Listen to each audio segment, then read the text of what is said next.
We're back again. Welcome, everyone. Welcome Hi. back. Wow, I see that there are a lot of people here. Boy, goodness, quite a few people here today, and from a lot of different places. Hi. Hey, everybody. And, this month, I want to talk to you about something very, very special. And we'd like to start right off by talking to you right away about this month's ritual. It's coming up very quickly on June 15th. That's just about a week away. The 15th of June is exactly 2 days after the new moon. So we've got the ritual coming up on June 15th. Now, what is this ritual about to begin with? All right. Once a month, this goes now beyond our order as well. Yes. There are witches involved and a number of shamanic practitioners involved. And there are a whole lot of Christian prayer warriors involved as well. So they're not just magicians that are involved in this particular working. Now, we do this working not at the new moon, because the astronomical new moon is still really black moon. Yes. Black moon in the old tradition goes from the time the moon disappears, where the moon goes black, where the moon goes dark, until the time that you can see the moon again. Now, new moon falls right about in the middle of that. But the moon begins to become visible usually either the second or the third day. So we're working now the second day. Yes. And that's to make sure that we actually see the crescent and that the light of the sun is being reflected in an increasing manner. Right. You see, because this is the visible light at night through the darkness. And then the darkest time comes, of course, when the moon disappears. Well, before we talk a little bit more about the ritual, I'd like to talk a little bit about what is this all about? What is the great work all about? Why are we here? What's really going on this planet? Well, to begin with, the great work, you can summarize it. I was talking about this on the Facebook group this morning. It was really quite interesting. The great work you can summarize as the transmutation of lead into gold. Well, that's a very metaphorical way of putting it. But let me put it to you really simply. What the great work is really all about is about awakening as a multi-dimensional being. Awakening our consciousness to the fact that we exist more than as a physical being on this planet in a three-dimensional time and space. Okay? That there are dimensions that we can't see with our physical eyes, but that nonetheless exist. I mean, these ideas are not so strange to us today.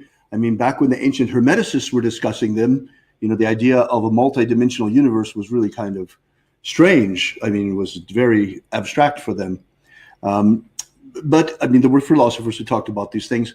But, it's very interesting because today it makes a whole lot of sense. I mean, we have radio, we have television, there's all kinds of waves. Invisible waves flowing through our conscious space that we occupy, right, that we do not have access to except with special translators. And then a whole new world opens up. Right. Whether it's radio or television or microwave signal carrying broadband, that's an accurate description. And because we in this modern time do have these types of models, it is much easier for us to not only talk about these things, but when you can conceive of something, you can make it real. Right. So you see, it's like our consciousness goes beyond what we can see and hear with our physical organs. This is the point. And important part of what we teach in the Golden Dawn is exactly these things. For example, the easiest thing to do is to awaken on the astral plane in the world of dreams. And it's even easier to catch a glimpse of that world using what we call spirit vision in the Golden Dawn, which is a visionary technique that you can use in a waking state in order to access the lower aspects of the astral plane, which is the closest in vibration to our physical universe. Yes. The point is, however, and this is really the main point, and that is that we human beings exist also as solar beings of pure light inside the universe of light, in addition to the universe of matter. I mean, Einstein showed that light and matter are the same thing. They just exist at different wavelengths of frequency. Yes. I mean, we're real slow down here on the planet, and up on the sun, it's really, really fast. I mean, our physical matter would burn up getting there, in fact. But does that mean that there is not consciousness inside the sun and inside the stars, in addition to inside the physical universe, as well as in the dimensions below our own? We live in a multiverse, in a multidimensional universe that people are only beginning to comprehend. And it's our job, the job of the great work and of schools like ours, that continue the work of the Hermetic and the Rosicrucian traditions, to help humanity to awaken to the truth, to begin to see beyond the physical, to begin to understand that we are not merely mortal beings in this mortal vehicle that we occupy for but a time here on this planet. This is why at times the great work has been called the art of conscious immortality, or the royal art of immortality. In Egypt they called it, because it's not that we become immortal. It is that we become aware of those aspects of ourselves which are immortal. When this physical body dies, our consciousness continues. You might not continue self-aware unless you learn to become aware on those other dimensions. Mm-hmm. And that you can do now, I mean, here on the physical level. I mean, these things are possible. This is what the whole thing about magic and alchemy is to help you to awaken to your true self as a multidimensional being and to be able to perceive beyond the physical into the higher realms. Now, the necessity for human beings to awaken to the truth of ourselves as multidimensional beings has never been greater than it is now because of what's going on. Right. We are living right now in a bit of a difficult situation because, well, there has been a very, very old war that has been going on this planet for a long time. One could call it the conflict between good and evil, the conflict between light and darkness.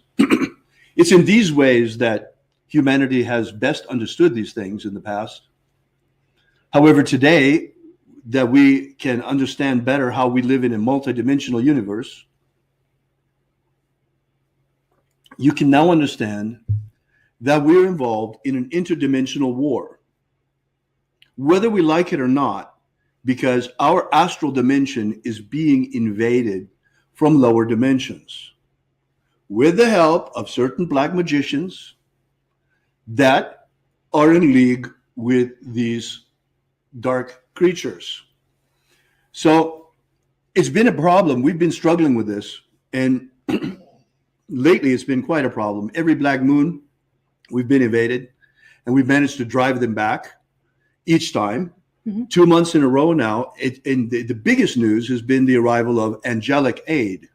Yes. Now, what are angels? This is the $1 million question.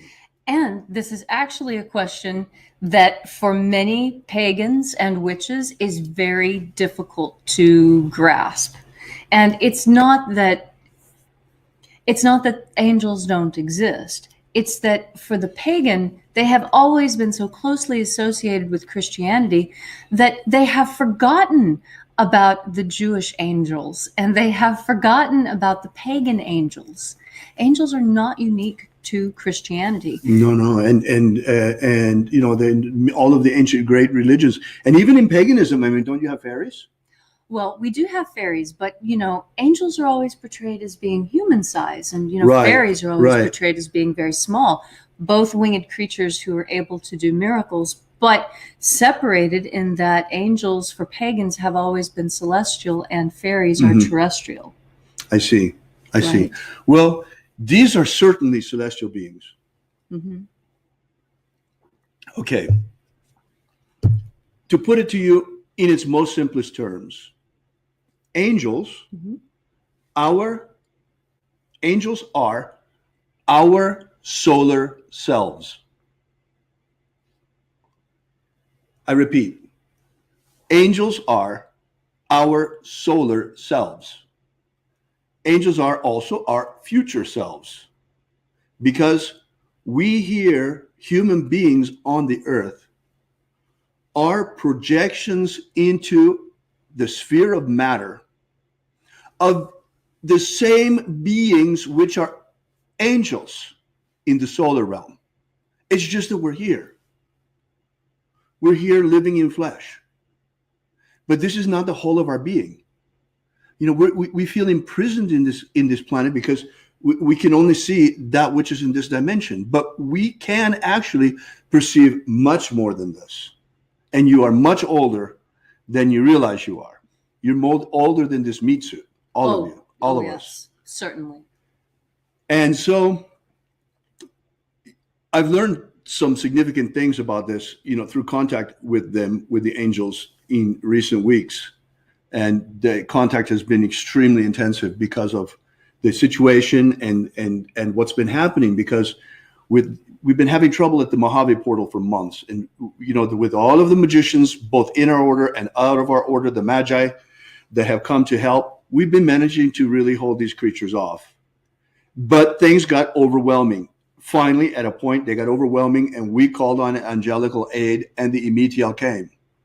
We have, right now, 2 months in a row, humanity has been saved during Dark Moon from invasion on our astral by angelic intervention.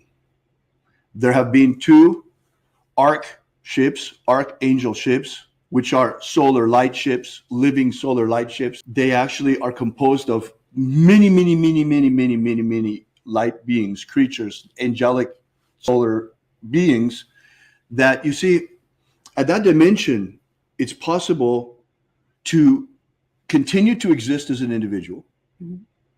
and also to merge completely our consciousness. Mm-hmm. I mean, we merge our consciousness when we make love, mm-hmm. because we're merging our physical bodies. Right. But imagine that we can not only merge our physical bodies, but we can merge our energetic bodies completely. They're actually able to, the angels are actually able to merge their consciousness together. That's the highest form of love, is unity. And yet, and here is the great, marvelous thing, which is a sort of salvation in and of itself. And that is that we human beings have something unique, which is identity. Because imagine the whole universe is one living, gigantic organism, but it's one. And if we're only one, and if there's only one of us, because we're all a part of it, we're all a part of the universe, but if there's only one of us, can you imagine the perpetual boredom it must be to be alone throughout eternity? Eternity. I mean, this is the, you know, at the highest divine level, there's really only one of us. But the one, yeah, this is a great secret. But the one divided itself into 2 and then into 3. And then comes the whole tree of life, the explanation of the way that the universe came into manifestation. Well, we human beings here on this planet have something which is absolutely unique, which is our own identity, our own sense of self, our own sense of individuality. And this, believe it or not, it turns out, is the whole purpose of life on this planet, is for us to learn to become individuals. Mm-hmm. Because at a certain level, the angels don't have this yet until they have been through this. Now, it's one thing to be an individual. Right. It's another to individuate. We're all individuals, but we all belong to certain groups. You know, we belong to certain age groups because of the way we were educated, or certain genetic groups, depending right. on where we're from. Right. So we are part of a larger group. And one of the challenges of childhood, to make that transition from childhood into adulthood, mm-hmm. is to be able to identify as a unique entity apart from the family. Right. And to create an identity that is complete and whole in and of itself, without direct support from the family. Right. And that is something that is actually quite difficult to achieve. This is one of the reasons why people keep reincarnating and reincarnating and reincarnating. How do you achieve individuality if you are denied free will? And so many of the world's faiths do deny free will at certain very important junctures. Well, and not just the faiths, but also there are magicians. But I don't want to jump ahead too much. But I mean, we're right back in the middle of the magical war with this problem of the magicians that deny free will because they want to control other people. Yes. This is the whole problem. Yes. And so you see, oh, wait, I want to finish this because I Okay. want to go step by step. This is really important information. It's like, I know so much is coming all at once. Mhm. Okay. We human beings are the larval form of angels. This is just a part of our existence, this existence on earth. This is the part of our existence where we learn individuality. Okay? It's very, very important because otherwise you don't have individual consciousness in the universe, in the solar realm. But the point of life is not to stay here like a maggot feeding on the carcass of the earth throughout eternity, living as a slave to a social economic system either. I mean, we're supposed to learn, certain lessons on this planet, and then we move on. And we move on when we ascend to the solar realm, where we become our true selves, our true angelic selves, taking with us the lesson of individuality. Mm-hmm. Yes. See, the angels, they have the ability, or these solar people have the ability to keep their individuality and to merge their consciousness fully at the same time. They can move in and out of individuality at will. Yes. So this is our job. This is our task. This is what lies in front of us. We've learned to be individuals, and now we have to learn to transcend ourselves to merge with, with the universe again, maintaining our identity. Right, because you can blend in without becoming part of the glob. Right. You don't want to be part of the glob, the melted cheese goo, where the gyre and the brie and the cheddar all just kind of blah into one unidentifiable mass. You want to be more like a tossed salad, where each ingredient is allowed to maintain its individuality, but is brought together by a unifying idea, which makes it a cohesive and recognizable unit.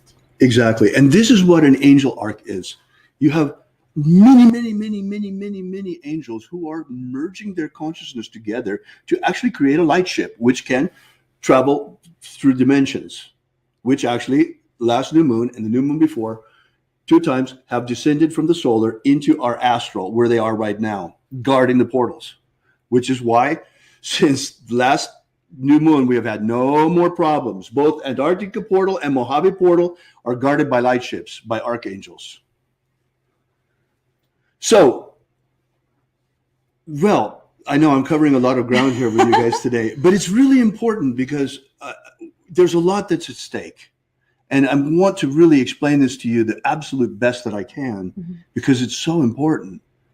We are threatened on the astral level, a threat that humanity doesn't even know exists, because most people are blind to the fact that the astral even exists. We're living in a culture where they teach us that magic isn't real. I mean, how disempowering. And here we are in a situation where multidimensional consciousness is necessary for our defense as a human race. Mm-hmm. Luckily, there are some of us who are already awake. And, there are magi out there beyond even our order. There are magi out there that are coming every month and that are helping. They're awake on the astral. They're coming to the Liberty Tree, and we're working together to protect our dimension. So, we're very, very thankful for that. But more important than that is that there are so many people that are coming together every Virgin Moon, and we call you to that now too, to join with us this Virgin Moon. And that's going to be on June 15th when the moon first reappears this month. Next month, it will be on July 14th. And the month after that, it will be on August 13th. 3 months in a row. That's a Friday this month on June 15th. Yeah. So Anyway, so June 15th, July 14th, and August 13th. So we're going to be holding ritual at the same time. That's 9 p.m. here on the West Coast. That's Pacific Daylight Time. That'll be midnight on the East Coast, 3 hours later. Earlier if you're in Australia, and later if you're in Europe. It might be in god-awful hours of the night. But we're asking that everyone use your own magic, whatever magic you feel most comfortable with. If you're Christian, pray. If you're a Golden Dawn magician, use Golden Dawn magic. If you're a shamanic practitioner, use your shamanic drumming. If you're a Wiccan, you can use your Wiccan spell working. But we ask that we all cast our intention or our spells or our prayers at the same time, and that would be at 9 p.m. So the working happens the hour before, and at 9 p.m. we all cast our intentions together, and we share a common intention, a very important one, which is to free humanity from all bondage and dark enchantment. Now, you may wonder, well, how are we in bondage? Wait a minute, I'm not in bondage. Wait a minute, I'm not enchanted. Well, do you have a loan? Do you have a credit card? Have you ever heard of indentured servitude? Let's see, an enchantment. Well, if you think you're not enchanted, go to themindvirus.com and read the article there that I put together for you, talking about television brainwashing and just how severe it really is. So we were talking about dark enchantment, and we were talking about how humanity is bound. This is not by accident. Look, the whole history of humanity can be broken down into people who want freedom and people who want dominion. People who want to control others and people who want to be free.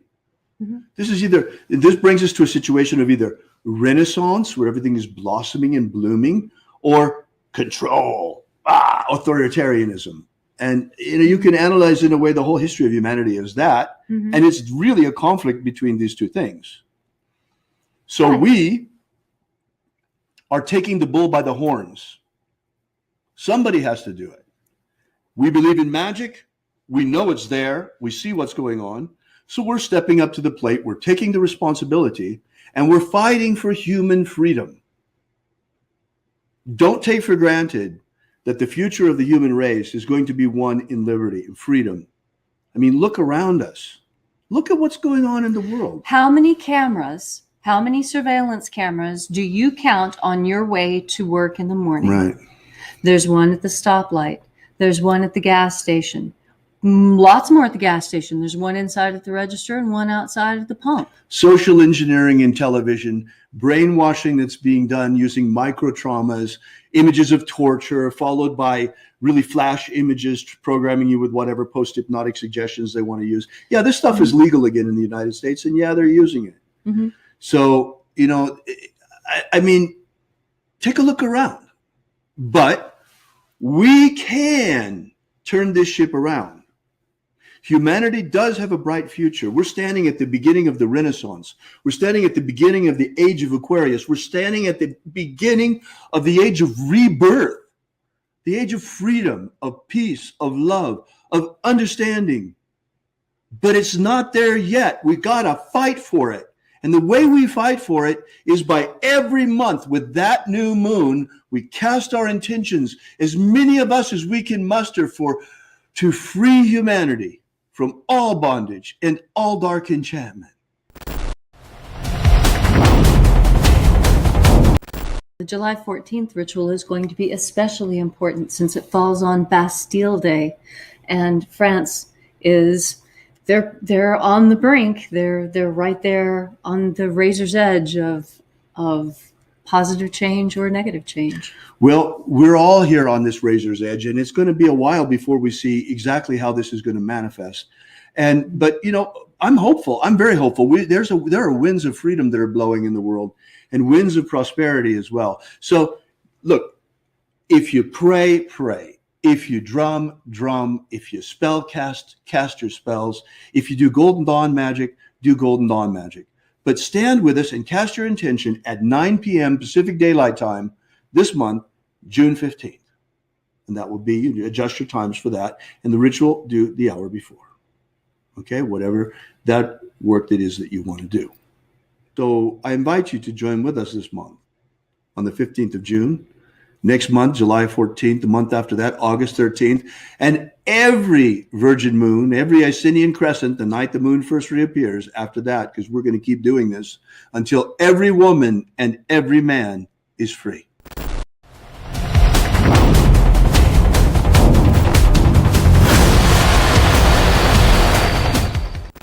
Let's talk a little bit about the God Force. Okay. The God Force is a huge electromagnetic field. You know, all around us is energy. There are all of these waves that we can't see. The sun is just beaming out massive, massive, massive amounts of it. This is life force. This is what we thrive on, this energy from the sun. We call it lux. Jesus Christ called it life, abundant life. They call it chi in Taoism. They call it kundalini or prana in the yogic and tantric traditions. All of the great traditions of the world talk about this thing because it's the juice that we live on. And we all have it. We would be dead without it. But the difference is that the adept, the initiate, the light warrior doesn't just have a little tiny bit of it, the little amperage that we were born with, but no, they train their light body. Like we train our physical body. You can lift weights with your light body the way that you can lift weights with your physical body. And this is really what magic is all about. Magic is about weightlifting for the soul. You can train your soul. And the way to train your soul is to train it to shine. And it's not that difficult. You may notice already at times spontaneous eruptions of energy. It's kind of like a wave that washes over you. Some people can produce it in different ways. Some people fasting, they can feel more of these waves washing over them. Me, I can manipulate my shoulders a little bit, like that. I can make it come. Just like that, I can move into the energy. You probably have had it many times in your life. You just never noticed what it was, never gave it importance because people don't talk about it. This is not something that is acceptable in our culture. Nobody even, we say we have a soul, but nobody talks about feeding it. Nobody talks about how to expand into the energy and thrive more on the life force that's right here around us. We human beings are meant to live well on this planet. I mean, there is an abundance of nature. Look at all of nature. All of nature is abundant. This is the natural order of things. The condition of the human being of want and feeling stuck, this is not normal. What is normal is that energy flows. We have life, we have abundance. And that abundance flows through all levels. Material abundance as well as spiritual abundance. But the spiritual abundance is very important as well. You just need this life energy. And the more life you have, the more alive you are. It's simple. What do people think about it? The Christians, what do you think about it? I know there's some Christians here. What do you think Jesus meant when he talked about abundant life? I've come that they may have life and have it more abundantly. I couldn't have been clearer. Could he? It's all obvious. Is this energy? And you just have to learn to shine it. This is the paradox. Another thing he said is that it's more blessed to give than to receive. In what sense did he mean that, though? If you're talking about this energy, you bet it is. Because receiving it, if I'm just around someone who's giving it, is one thing. It's like, being near a furnace, being somewhere near someone, we're attracted to people that have a lot of energy because it's like going to where it's warmer when they're shining this energy. But that's not at all the same thing as shining it ourselves. The whole thing about this energy is to give it, to shine like the sun. To learn to actually give this energy is to give life. To shine it, to radiate it, to share it with others. That's what we're meant to do. This is our true self. This is the solar self inside you stirring when you feel this energy. Your true self is reminding you that it's there, that you're more than you think you are, than you're more than you know you are. An important part of what we do is actually working with entities. But we don't work with just any entities. We're working with the angels. These angels, the angels that are the higher aspect of humanity, we have a pact with them. Humanity has had a pact with the angels since the beginning. They're protecting us. They keep a hands off with us. They don't intervene if they don't have to.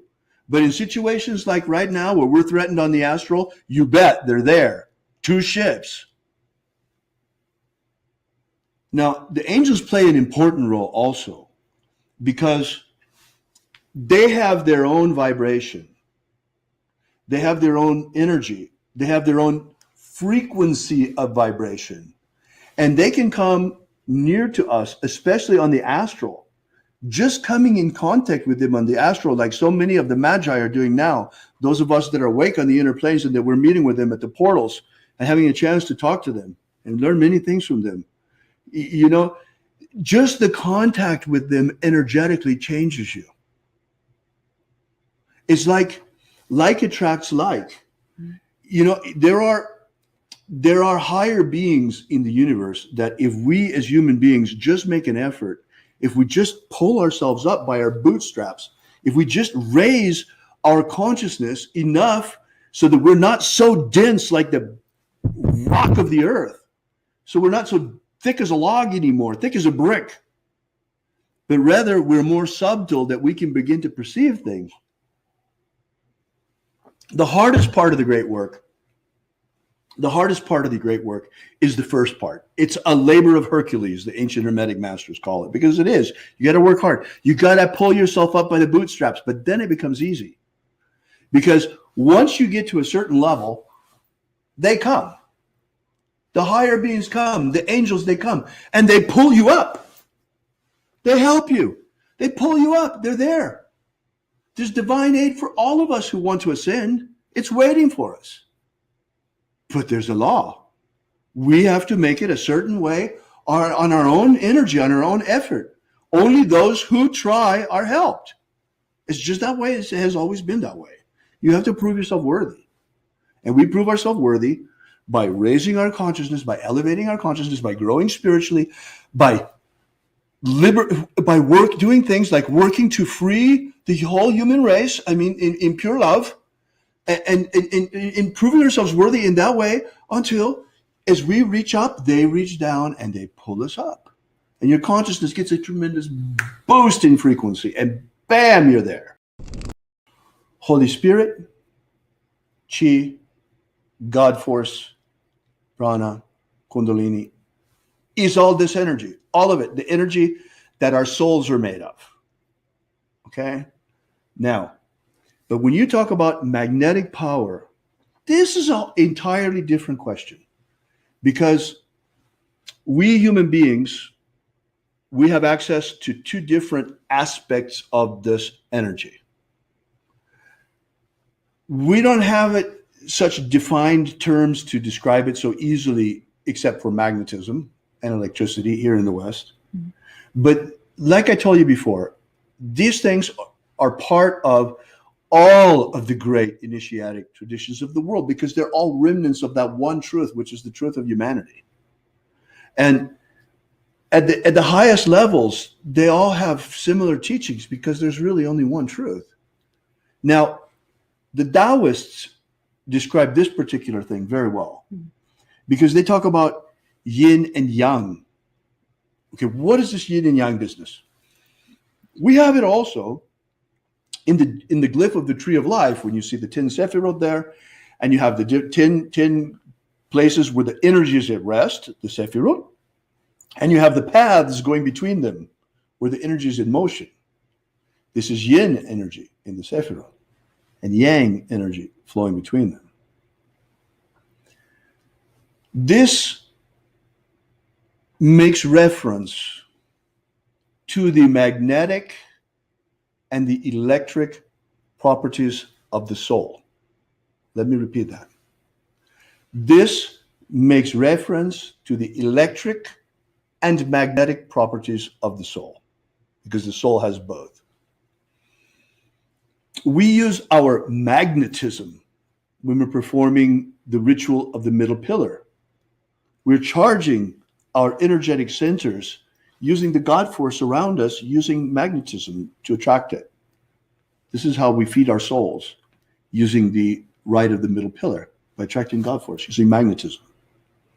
What I was telling you about before, though, the way that we shine life, the way that we give looks, this is not magnetic, it's electric.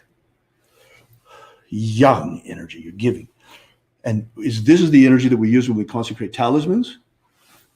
Boom, we project it. You can load articles with it. You can share it with others by moving it. You can heal using this energy. There's many, many things that you can do with this energy. You just have to learn to tap it, to shine it, to give it. Don't forget, coming up on June 15th, we've got that ritual, 9 p.m. Use whatever magic you like, or you can use the Golden Dawn magic that I recommended to you, those of you in the order. Okay? So thank you so much for coming out.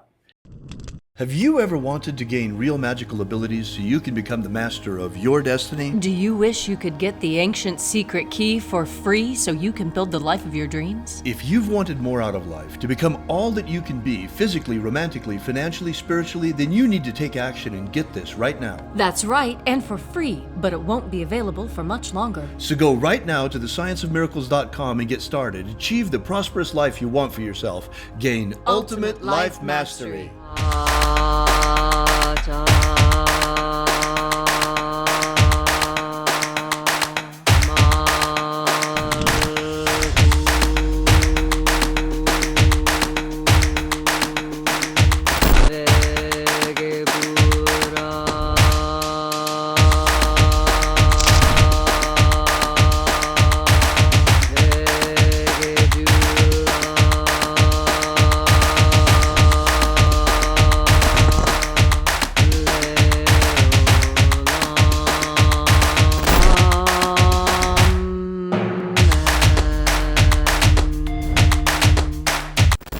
Are you familiar with the Rosicrucian, with what's his name?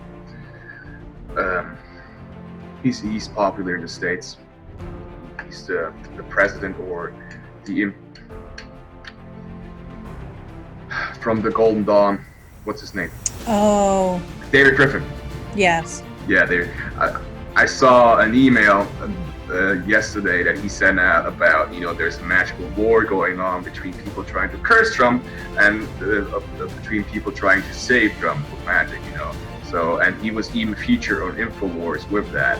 Satanism and magic are actively fighting Donald J. Trump because he is their number one enemy. So since February, they've been casting and binding spells against Trump, but now we have also some magicians and some people on our side. In fact, they're gonna start on the 21st of October, regularly every month, 4 days after the black moon, when the black side of witchcraft is binding the spell against Trump, something to free Donald Trump for all this. And there is a guy called David Griffin who is heading all these magicians to protect Donald J. Trump. So there is really a magical war going on. David Griffin is S.L. McGregor Mather's present successor as Imperator of the Hermetic Order of the Golden Dawn and Chief Adept of RRAC. He is fluent in French, German, Spanish, Italian, Dutch, Portuguese, Swedish, and English.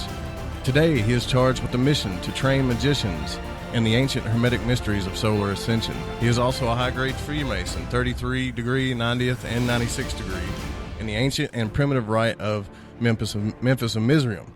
He is in possession of the complete and true Arcana Arcanum, a Gnostic bishop holding multiple lines of affiliation, an initiate of several other continental European Rosicrucian and Hermetic societies whose names remain secret, and holds the esoteric transmissions of the Gold and Rosicrucian Order and the Asiatic Brethren, and several other Rosicrucian and Hermetic orders and societies. David Griffin. David Griffin. David Griffin. David Griffin. I'm Golden Dawn Imperator David Griffin. David Griffin. David Griffin. David Griffin. You know, there's a magical war going on. So there is really a magical war going on.